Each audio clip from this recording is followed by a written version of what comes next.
जिस बंगाल ने देश को वंदे मातरम का नारा दिया, जिस बंगाल से कांग्रेस ने आजादी की लड़ाई का नेतृत्व किया, आज उसी बंगाल में कांग्रेस के पास एक भी विधायक नहीं है। 1996 में जिस पार्टी के पास 82 सीटें थीं, 2021 में वो शून्य पर कैसे सिमट गई? क्या यह सिर्फ ममता बनर्जी का करिश्मा था या कांग्रेस का पॉलिटिकल सुसाइड?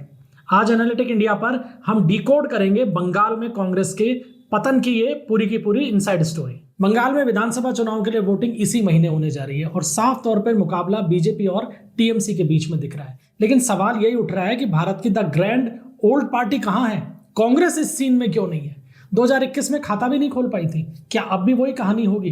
कांग्रेस बंगाल के अंदर इतनी बुरी तरीके से कैसे साफ हो गई? क्यों संगठन खत्म हो गया? आज ये पूरी की पूरी कहानी जो है, इस पे हम चर्चा करेंगे और इसकी शुरुआत होती है 1977 से। दरअसल इमरजेंसी के दौरान कांग्रेस की जो नीतियां रही, जिस तरीके से लोग परेशान हुए, उनका दमन हुआ, उनके नागरिक अधिकारों का हनन हुआ, उससे लोग बड़े नाराज थे और इसका असर 1975 के बाद जो चुनाव हुए 1977 में, उसमें दिखाई दिया और बंगाल के अंदर कांग्रेस की बाकी देश की तरह ही शर्मनाक हार हुई। विधानसभा चुनाव में केवल 20 सीट मिली और ये जो 20 सीट थी कांग्रेस की, यहीं से कांग्रेस का पतन शुरू होता है पश्चिम बंगाल के अंदर। कि कांग्रेस जहां 20 सीटों के ऊपर सिमट गई, वहीं बंगाल के अंदर शासन के अंदर आता है लेफ्ट फ्रंट और शुरुआत होती है इसके 34 साल के शासन की। लेफ्ट ने बंगाल के अंदर ऑपरेशन बरगा शुरू किया और इसके जरिए गरीब किसानों को जमीनों के अधिकार दिए गए। और इसके अलावा हुआ यह कि कांग्रेस का जो पारंपरिक वोट बैंक था, यानी जमींदारा वर्ग जो था, वो हमेशा के लिए कांग्रेस से टूट गया। अब अभिजात वर्ग जो था बंगाल का, वो वैसे अलग हो गया और जो गरीबी से पीड़ित जनता थी, वो वैसे लेफ्ट के साथ चली गई। तो बचा क्या? कुल मिलाकर कांग्रेस का वोट बैंक यहां से खत्म होना शुरू हुआ, तो उसके बाद में जुड़ ही नहीं पाया है। अब देखिए, आप नजर डालिए इन आंकड़ों के ऊपर कि 1982 से 1991 के दौरान कांग्रेस पश्चिम बंगाल के अंदर मुख्य विपक्षी दल रही, विपक्ष में ही बैठी रही और सीटें कितनी रही? 40 से 49 के बीच में। 294 सीटों की विधानसभा के अंदर कांग्रेस 40 से 49 सीटों के बीच में झूलती रही 1982 से 91 के बीच में। 96 के चुनाव के अंदर कांग्रेस अपने पीक के ऊपर पहुंची 77 से आज तक के सफर के अंदर और सबसे ज्यादा 82 सीटें मिली। ऐसा लगने लगा था कि कांग्रेस रिवाइव करेगी, लेकिन इन 82 सीटों के माध्यम से जो पीक मिला था कांग्रेस को, यहीं से वो बिल्कुल शून्य पे पहुंच गई। और इसका कारण ये रहा कि 86 के बाद में 1998 का वो साल आया जब ममता बनर्जी ने अलग होकर कांग्रेस से तृणमूल कांग्रेस का गठन किया और ममता सारे के सारे वोट भी कांग्रेस के ले गई, संगठन भी ले गई और सीटें भी ले गई। 2001 का जब विधानसभा चुनाव आया तो ममता बनर्जी अलग से चुनाव लड़ी पार्टी बनाकर, लिहाजा स्थिति हुई कि ममता बनर्जी की जो तृणमूल कांग्रेस थी वो मुख्य विपक्षी दल बन गई और कांग्रेस गिरकर 26 पे आ गई। 2011 और 2016 के जो चुनाव हुए, उसके अंदर ममता के साथ कांग्रेस ने गठबंधन किया। अब आप देखिए स्थिति कि जिस पार्टी ने कांग्रेस को खत्म किया पश्चिम बंगाल के अंदर, उसी के साथ में कांग्रेस को गठबंधन करना पड़ा। ये दुर्गति कांग्रेस की पश्चिम बंगाल में हुई और दोनों 2011 और 2016 के चुनाव में गठबंधन में भी कांग्रेस को 42 से 44 सीटें ही मिल पाई, क्योंकि कांग्रेस अपनी स्वतंत्र पहचान बंगाल के अंदर खो चुकी थी। ना कांग्रेस का वोट बैंक बचा और ना कांग्रेस का संगठन बचा। और 2016 के बाद में जैसे ही ममता बनर्जी का साथ छूटा, 2021 के विधानसभा चुनाव के अंदर कांग्रेस खाता भी नहीं खोल पाई। और ये क्यों हुआ? ये इसलिए हुआ कि 2021 के चुनाव के अंदर उभार होता है बंगाल के अंदर भारतीय जनता पार्टी का, बीजेपी का, और बीजेपी के कैडर ने जिस तरीके से मेहनत की और 2014 के बाद से बीजेपी की जो सेंट्रल लीडरशिप है वो जिस तरीके से बंगाल में सक्रिय हुई, तो हुआ ये कि बीजेपी ने लेफ्ट और कांग्रेस का पूरा वोट बैंक समेट लिया और टीएमसी के खिलाफ खुद को खड़ा कर लिया मजबूती के साथ। और 2021 के चुनाव में टीएमसी सरकार में आई और बीजेपी जो 2016 में केवल 2-3 सीटों के ऊपर सीमित थी, वो 2021 के अंदर मुख्य विपक्षी दल बनकर बंगाल में उभरी। 77 उसकी सीटें थी और कांग्रेस को कितनी सीट मिली? 0। यानी कांग्रेस 2021 के अंदर खाता भी अपना नहीं खोल पाई। अब सवाल यह उठता है कि कांग्रेस की इतनी बुरी दुर्गति क्यों हो रही, कि बंगाल के अंदर कांग्रेस खत्म होती हुई क्यों चली गई? पहला जो कारण था उसके ऊपर हम चर्चा कर ही चुके हैं कि 1977 के अंदर जो इमरजेंसी लगी और उसके बाद जो कांग्रेस की नीतियां रही, उन्होंने बहुत जबरदस्त तरीके से कांग्रेस को नुकसान पहुंचाया। दूसरा जो कारण रहा वो ये रहा कि लेफ्ट फ्रंट ने अपना ग्रामीण आधार जो है बंगाल में बहुत मजबूती के साथ में तैयार किया और पूरा का पूरा किसान यानी कृषक वर्ग और जो ग्रामीण वोट बैंक था वो लेफ्ट अपने साथ में ले गया। और दूसरी तरफ कांग्रेस का जो पारंपरिक आधार था, जमींदार और अमीर किसान वर्ग, वो टूट गया। लिहाजा कांग्रेस सेकंड यानी दूसरे लाइन की पार्टी बन के रह गई और लेफ्ट सत्ता में आ गया। तीसरा जो महत्वपूर्ण कारण रहा कांग्रेस की हार का या कांग्रेस के खत्म होने का बंगाल में, वो रहा पार्टी में आंतरिक विभाजन और नेतृत्व की कमी। दरअसल कांग्रेस बंगाल में बुरी तरीके से गुटबाजी का शिकार रही। केंद्र और प्रदेश की जो यूनिट रही उसमें तालमेल का पूरी तरीके से अभाव रहा। स्थानीय नेतृत्व जो है वो प्रभावी रूप से उभरकर कभी सामने ही नहीं आया। ममता बनर्जी जैसे जो बड़े नेता थे उनको धीरे धीरे साइडलाइन किया गया पार्टी में, और जो नए चेहरे जिनको कमान दी गई वो पार्टी को संभाल नहीं पाए। अगला जो कारण मान सकते हैं वो है टीएमसी की क्षेत्रीय अपील और पॉपुलिस्ट राजनीति। दरअसल ममता बनर्जी को जब बंगाल कांग्रेस के अंदर साइडलाइन किया गया तो ममता ने यह आरोप लगाया कि कांग्रेस लेफ्ट की एक सहयोगी पार्टी के तौर के ऊपर काम कर रही है, और यह आरोप लगाते हुए उन्होंने पार्टी छोड़ दी और तृणमूल कांग्रेस का गठन किया। और तृणमूल कांग्रेस ने बंगाल की नब्ज को पकड़ा, सिंगूर और नंदीग्राम जैसे मुद्दों के ऊपर लेफ्ट को घेरा और आक्रामक तरीके से घेरा। इसका नतीजा क्या हुआ कि एक बड़ा वर्ग कांग्रेस के वोट बैंक जो था और कम्युनिस्टों से जो नाराज वर्ग था वो टूटकर टीएमसी के साथ में आया। और इस वर्ग के साथ आने के बाद में हुआ है कि बंगाल के मुस्लिमों को ये लगा कि एक बड़ा हिंदुओं का वर्ग टीएमसी के साथ जा रहा है, तो मुस्लिम वोट बैंक भी टीएमसी के साथ जुड़ने लगा। और ये पूरा का पूरा जो गणित था इसने टीएमसी को मजबूती के साथ बंगाल में खड़ा किया और बाद में सत्ता तक पहुंचा दिया, और कांग्रेस पूरी तरीके से फील्ड से बाहर हो गई। इसके अलावा एक जो महत्वपूर्ण कारण माना जा सकता है वो है औद्योगिक मंदी और बेरोजगारी। कांग्रेस का जो कार्यकाल रहा बंगाल के अंदर 1977 से पहले का, उस दौर के अंदर केंद्र के अंदर भी कांग्रेस की सरकार थी, पश्चिम बंगाल में भी कांग्रेस की सरकार थी, लेकिन इनमें तालमेल कभी नहीं बैठा। और यही कारण रहा कि पश्चिम बंगाल को कभी प्रश्रय केंद्र सरकार से मिला नहीं। बंगाल के अंदर औद्योगिकीकरण की जो रफ्तार थी वो बहुत नीचे गिर गई, उद्योग धंधे बंद हो गए, बेरोजगारी बढ़ने लगी।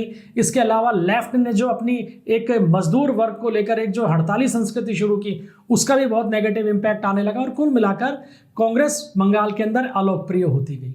एक इसके अलावा जो महत्वपूर्ण कारण ये है कि 2011 के बाद से अगर देखें तो कांग्रेस टीएमसी के साथ गठबंधन करके चुनाव लड़ती रही है लेफ्ट के साथ में। लिहाजा उसने अपनी स्वतंत्र पहचान जो कि खो चुकी थी उसको आगे बढ़ाने का काम ही नहीं किया।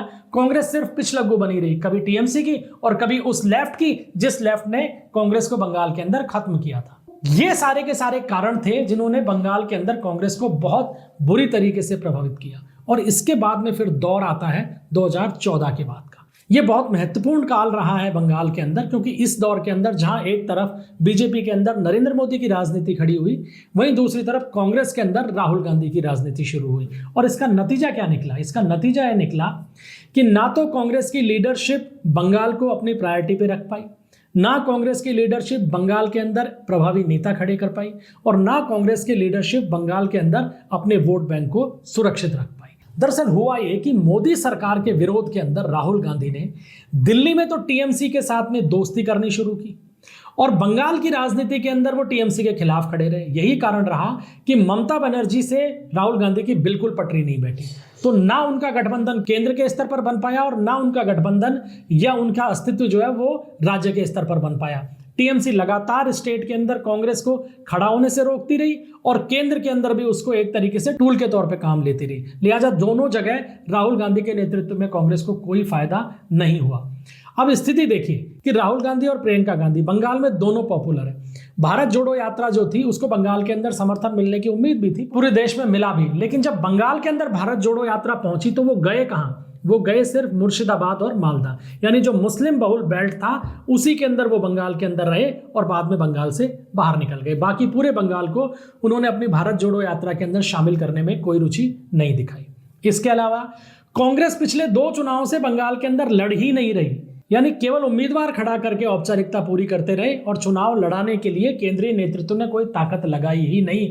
यानी वो ये नहीं तय कर पाए, कांग्रेस का नेतृत्व ये नहीं तय कर पाया कि बंगाल में ममता का विरोध करना है या ममता का सहयोग करना है। केवल कहने को लेफ्ट के साथ में गठबंधन बना लिया और चुनाव मैदान में उतर गए। अब इसका उदाहरण देखिए कि 2021 के अंदर जो विधानसभा चुनाव हुए पश्चिम बंगाल में, वो 8 चरणों में हुए थे। कितने चरणों में? 8 चरणों में। अब इनमें से जो शुरुआत के 4 चरण थे उनमें तो राहुल गांधी और प्रियंका गांधी बंगाल में अपने जो उम्मीदवार थे उनके पक्ष में प्रचार करने गए ही नहीं, यानी 4 चरणों में तो उन्होंने बंगाल में कदम ही नहीं रखा। 5वें चरण में गए तो केवल राहुल गांधी एक बार बंगाल के लिए गए और बाद में ये कहते हुए अपनी रैलियां कैंसिल कर दी कि कोविड का माहौल है। और 5वें चरण के बाद में वापस से एग्जिट कर लिया, जाने की कोशिश ही नहीं की, वहां पे ये देखने की कोशिश नहीं की कि पार्टी का प्रचार कैसा चल रहा है, उम्मीदवार किस तरीके से चुनाव मैदान में लड़ रहे हैं। अब स्थिति इस बार भी यही है कि बंगाल में आप चुनाव तो लड़ रहे हो, लेकिन आप ताकत कहां लगा रहे हो? केरल में। केरल के बाद में आपने प्रायोरिटी पे कहां ले रखा है? असम को, जहां आपका कोई स्टेक नहीं है। उसके बाद आप बात कहां की करते हो? असम की। बंगाल कहां है? यानी बंगाल आपकी प्रायोरिटी की लिस्ट से ही गायब है। यानी आप यही तय नहीं कर पा रहे हो कि बंगाल में आपको मजबूती के साथ चुनाव लड़ना भी है या नहीं। पश्चिम बंगाल का नाम भी लेने को तैयार नहीं है बंगाल के नेता। पूरे सोशल मीडिया कैंपेन के अंदर कांग्रेस के बंगाल चौथे 5वें नंबर पर आ रहा है। यानी आप जितना जोर पुडुचेरी में लगा रहे हो ना, उतना ही बंगाल के अंदर लगा रहे हो। ये आपकी सिंसियरिटी है बंगाल के प्रति। अब कांग्रेस की जो पूरी की पूरी टॉप लीडरशिप है वो तय नहीं कर पा रही है कि ममता बनर्जी का बंगाल में विरोध करना है या ममता बनर्जी का इंडिया गठबंधन में सहयोग लेना है। और यही कारण है कि कांग्रेस के पास में ना कर्मठ कार्यकर्ता बचे, ना उसका वोट बैंक बचा है, और ना उसके कोई सोचने वाले या उसके रणनीतिकार बचे हैं जो ये तय कर पाए या वो लाइन ऑफ एक्शन दे सके जिसके ऊपर कांग्रेस आगे जाके बंगाल के अंदर प्रभावी हो सके, कि बंगाल की जो लोकल लीडरशिप है वो लड़ सके तो लड़ ले और चुप बैठना हो तो घर बैठ जाए, यानी हमें उससे कोई मतलब नहीं है। ऐसी बुरी स्थिति के अंदर आज की तारीख में बंगाल है कांग्रेस के लिए। और यही कारण है कि पिछले चुनाव में जो 2-3% वोट कांग्रेस को मिला, इस चुनाव में वो भी मिलता हुआ दिखाई नहीं दे रहा। और अगर वोट बैंक इस बार कुछ बढ़ेगा तो वो सिर्फ इसलिए बढ़ता हुआ दिखेगा कि इस बार कांग्रेस लंबे अरसे बाद बंगाल के अंदर सभी सीटों के ऊपर चुनाव लड़ रही है। अदरवाइज तो 100-125 सीटों के ऊपर चुनाव लड़ रहे थे। इस बार इनका लेफ्ट से गठबंधन भी टूट गया है, तो लगभग 282 या 294 सारी की सारी सीटों में चुनाव लड़ेंगे। तो हो सकता है थोड़ा बहुत वोट शेयर इनका उठा हुआ दिखे, जो भी शायद, जरूरी नहीं है कि मिल ही जाए वोट कांग्रेस को। तो ये पूरे की पूरी जो समस्या रही है, ये बंगाल के अंदर कांग्रेस को खत्म करने के लिए काफी रही है। 77 से जो सिलसिला चला वो 2011 के बाद में तेज हुआ, 2021 में अपने चरम पर पहुंचा। कांग्रेस को ना बंगाल के अंदर भद्रलोक का सहारा मिल रहा है, ना कांग्रेस को बंगाल के अंदर मुस्लिम आबादी का सहारा मिल रहा है, ना कांग्रेस का कैडर बंगाल के अंदर एक्टिव हो पा रहा है, और ना कांग्रेस का वोटर उसके साथ में खड़ा हुआ दिखाई दे रहा है। तो बंगाल में कांग्रेस है कहां?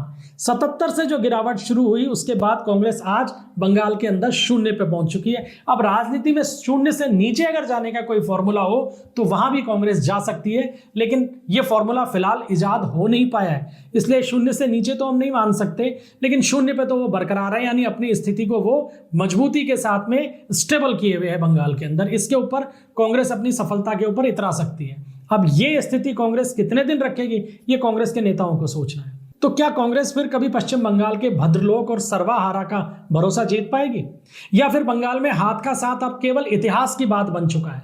क्या कांग्रेस मजबूती के साथ में अपने संगठन के ऊपर बंगाल में ध्यान देगी, या आने वाले दिनों के अंदर बंगाल के अंदर कांग्रेस का कोई नाम लेवा भी नहीं बचेगा? आप क्या सोचते हैं? अपनी राय कमेंट बॉक्स में जरूर दीजिएगा। वीडियो अगर पसंद आया हो तो इसे लाइक कीजिएगा, शेयर कीजिएगा और चैनल को सब्सक्राइब करना मत भूलिएगा। मिलते हैं अगले वीडियो में, तब तक के लिए इजाजत दीजिए। जय हिंद, जय भारत।